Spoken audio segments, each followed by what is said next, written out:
There's probably not a better time of the year to talk about meal plans than August. Everyone's feeling fresh and motivated, and we all have the best intentions when it comes to planning our meals and getting our family sitting down at the dinner table. But it's not just about intentions, right? We have to actually follow through with it. So when the school days are long and the work days are long and you're feeling overwhelmed, it's important to stick to your meal plan. So here are 4 tips to make your meal plan a more realistic option for you and your family.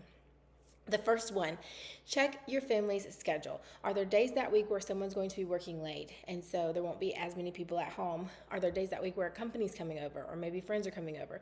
Or are there days that week where you have more time and so you can make larger meals that then can serve as leftovers for the days where you might be running short on time?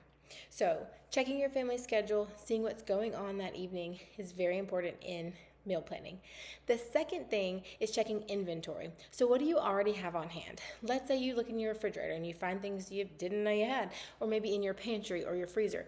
Finding some things that can kind of start generating ideas for a meal is going to be super helpful. Now, if you are a person who maybe doesn't have a lot of recipe experience, that could be kind of hard for you. You may want to switch the next tip with this tip. So the next tip is recipe research. So if you're not somebody who cooks a lot, you may want to do your recipe research before you check your inventory. But either way, make sure you check your inventory before you actually go to the grocery store. That way you don't end up with multiple things that you don't need or a bunch of the same item and that just go to waste. So when you're doing your inventory check, start to think of things that your family likes and then things you might need to cook because they're going bad. So are there vegetables in the fridge that really need to be used this week? That's a good place to start for your meals. And then you go into your recipe research. And so then you might look at websites or cookbooks that you already have, things you know you like to make. I would have 3 meals that you know by heart that are easy to do on those nights where you can't possibly think of anything else. So if you have 3 meals that you know your family's going to like and to eat, you can put those on repeat and get creative some of the nights where you have more time. So first, check your schedule with your family. Second, check inventory. And for the third one, we're talking about recipe research. Now, the fourth thing is really the easiest. It's going ahead and making your list and grocery shopping. So Sunday, we usually have our meals already planned. When my friend's mom told me they do spaghetti every single Sunday, I was like, don't you get tired of spaghetti? Like, you don't get tired of eating the same thing? But we gave it a shot, and we've been eating hot chicken every Sunday for over 2 years now. And we actually look forward to Sunday because it's our hot chicken day, and we don't get tired of it at all. So it's actually totally opposite of what I thought it would be. And then Tuesday, we'll do something like Taco Tuesday or something like that. So usually Mexican on Tuesday. But having that outline just helps you just insert meals into those sections with ease. So you don't have to worry about coming up with something super creative every single time.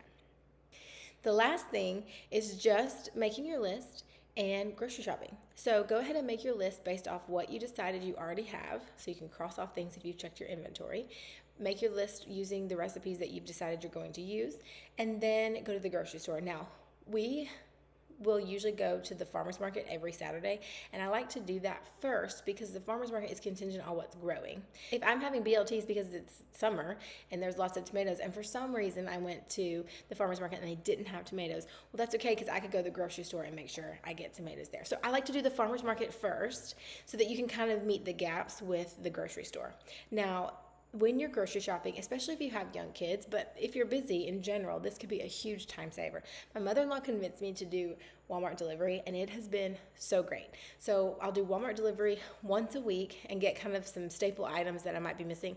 I don't love to get my produce from there, and I don't usually get my meat from there. But other staple items, maybe it's like pasta or something that goes along with your meal, I'll get there.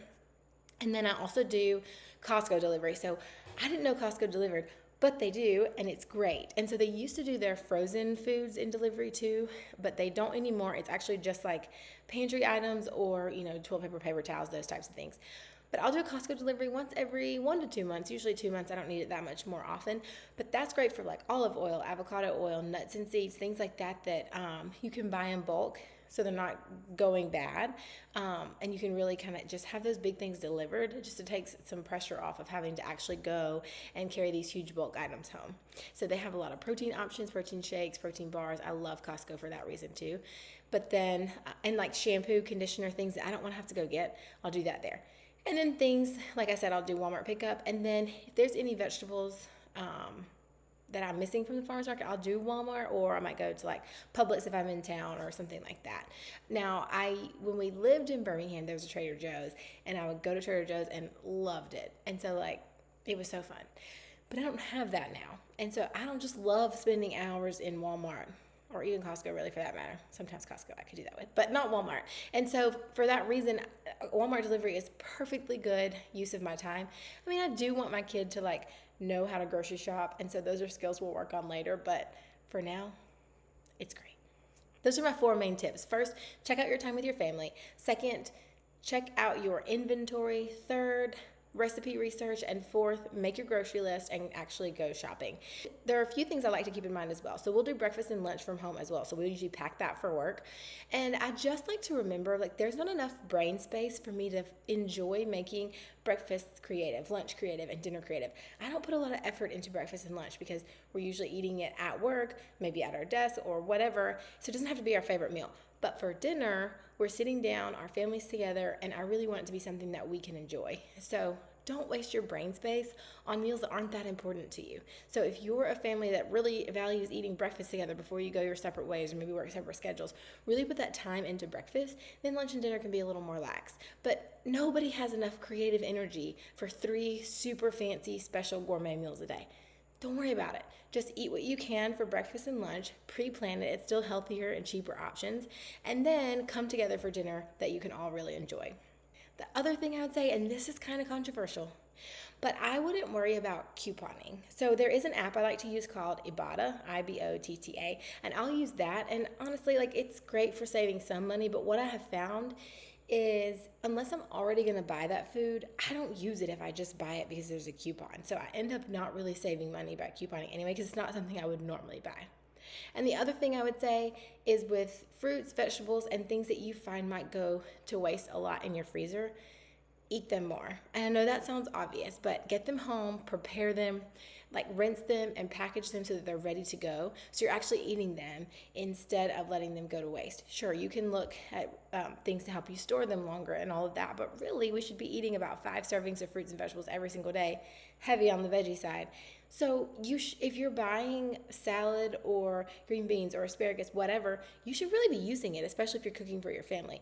It's just that once you get home and you have to cut, wash, cook, all the things, you're not going to do all of that. So if you have extra time on maybe Saturday or Sunday when you do your grocery shopping, go ahead and bring those veggies in or fruits in, wash them, lay them out to dry, cut them up, and have them ready to go so you can kind of just throw them in the pan when you're ready to go. And that might save you time too and help you to be actually successful with the meal plan that you've made.